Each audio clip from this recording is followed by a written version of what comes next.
Okay, we have gotten the annual piñata, half of which I will fill with this year's going to be tennis balls. In previous years, it was super bouncy balls that I found on Amazon.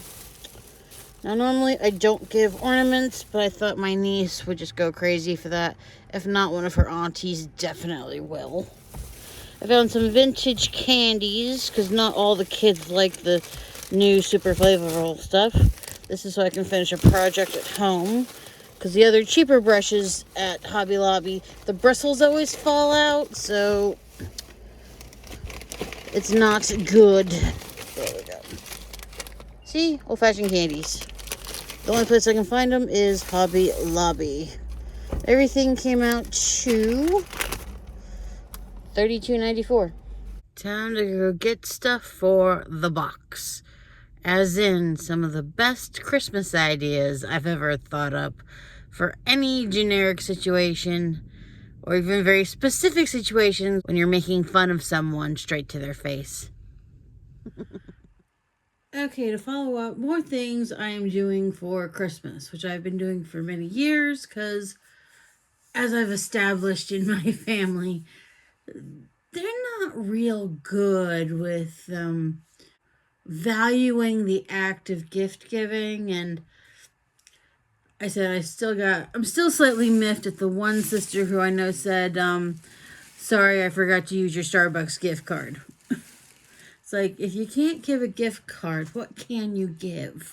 There's not a whole lot left. So, like, the first year I was in Texas, I sent them a box of t-shirts that I got at Goodwill.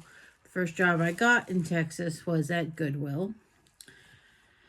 At the time, the shirts were still only $1.19 minus my 15% employee discount. Now they're up to $2.29 plus tax. And so we have a large Fun Squad. Don't know who that's going to go to, but I'm guessing maybe one of the dads. You know, guys are like, yeah, I'm always so much fun. We'll see how, or maybe one of my sisters might fight them for it. One sister might. She thinks she's the fun one in the family. Doesn't really matter as long as they fight over it. And that is the gift of turning presents into trophies. Yep. Till death do us party. That could be any one of them. It's just a fun t-shirt. It's one of the smaller ones, so it's either one of the girls or one of their sons. One or the other. This one is extra special because when I got married in Vegas, one of the activities we did with my parents was we did see the Hoover Dam. And this is a thing from the gift shop from the Hoover Dam. But I thought my mother might be able to appreciate this shirt because this is my dam shirt, Hoover Dam. Family inside joke. That's what t-shirts are really, really good for. The family inside joke. For $2.29 plus tax. Now this one was a little bit more. It was $5.49 plus tax. It was so expensive. But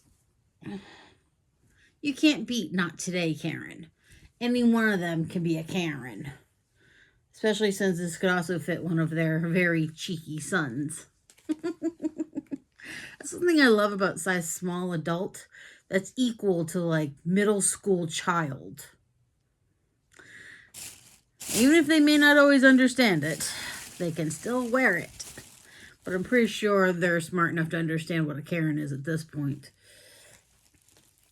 Another one of the cheap ones. Chief Dessert Chef. Or Chief, however you want to put it. It's the chef. So, they all love dessert. If not, I know one of the dudes will take it just because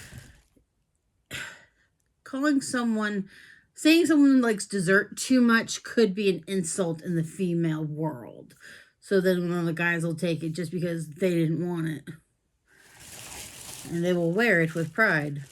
Because they did get something versus nothing. It's just more human psychology. And of course, the one sister who has the Netflix account. Now, I know this is probably mass produced from like Walmart or something, but she will wear it happily. Love that show. Love, love, love that show. Chris Elliott really pushed it over the top for me. Or all the jokes at the beginning when it's like, don't worry, he's just her sister. You'll have to watch the show to understand that reference, but it was alluding to family relations, the inappropriate kind, and not two people could see the same picture and get the same reference from it. Oh, of course, last but not least, this one's staying here. All the dresses were on the other side of the store, and I just happened to find one exactly in my size for $10, and it's blue and white tie-dye, so that one's staying. But otherwise, these are going to be packaging material for the box that's physically going up there, and normally it'd be a bigger box, but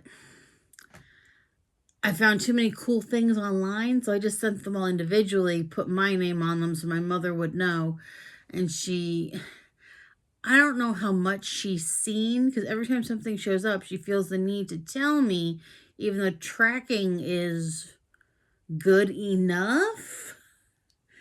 It's like, Mom, you're kind of missing out on the point of Christmas. You're not supposed to know.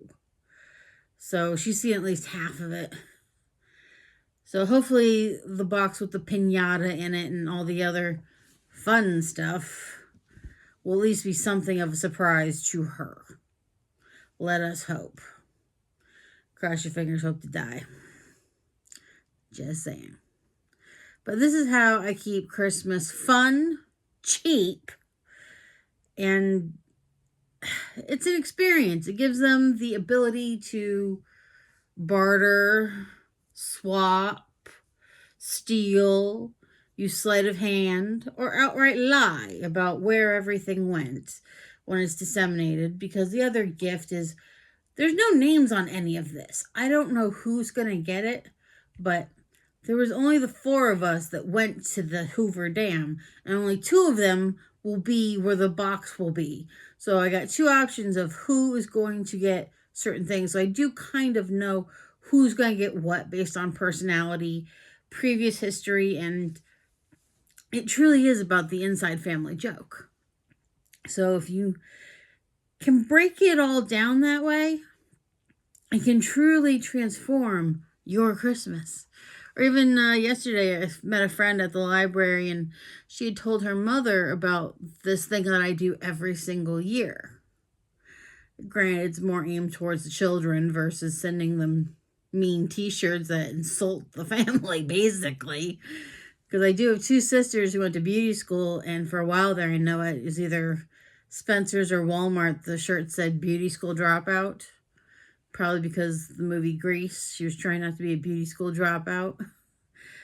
They knew exactly who I was talking about in my family. They knew exactly who's like, oh, I think this is yours. It must be you. You're the one that's trying not to drop out of beauty school. Neither one of them did. They all graduated with honors. It's a joke. As long as you have a very dry, sarcastic sense of humor, it's a way to reimagine the holiday and using gift giving to do it. And they use everything I put in the box, basically. No one's saying, oh, we totally forgot about that thing you sent. And this is way, way cheaper than Starbucks. It is. The only expensive thing that was more than Starbucks was probably the dress I bought myself.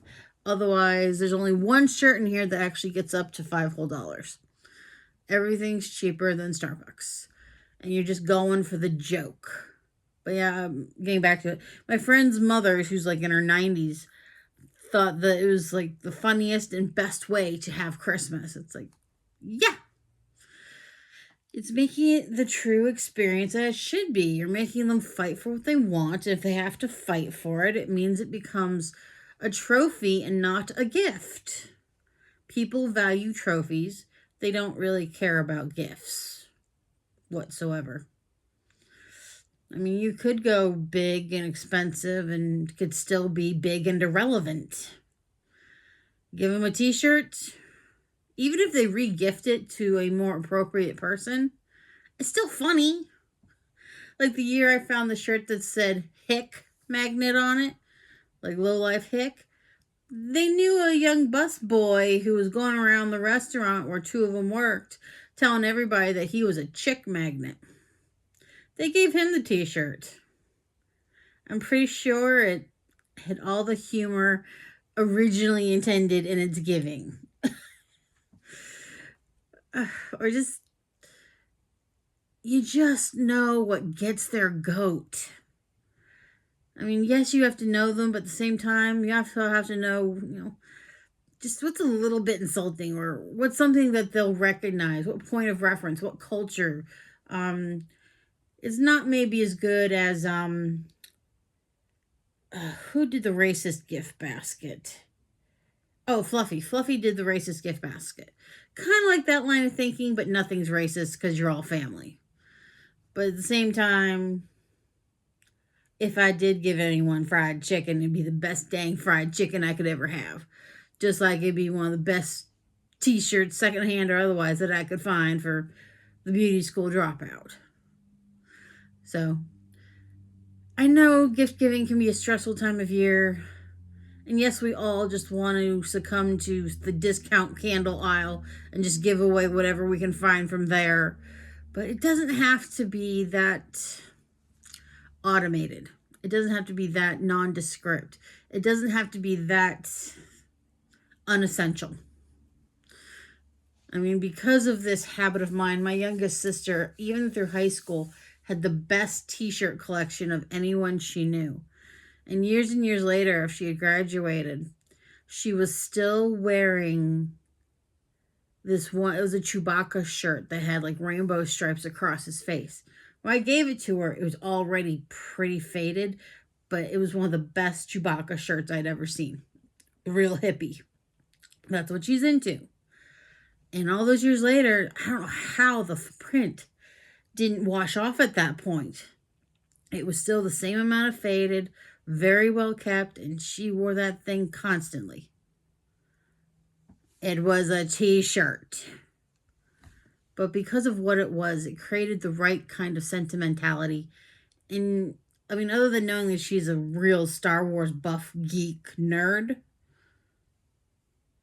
that's only one piece of information of everything that she is. And it's truly making it more sentimental than anything in the world.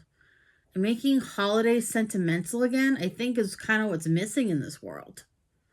If you agree or have comments, comment below. Like, share, subscribe. Talk to y'all later.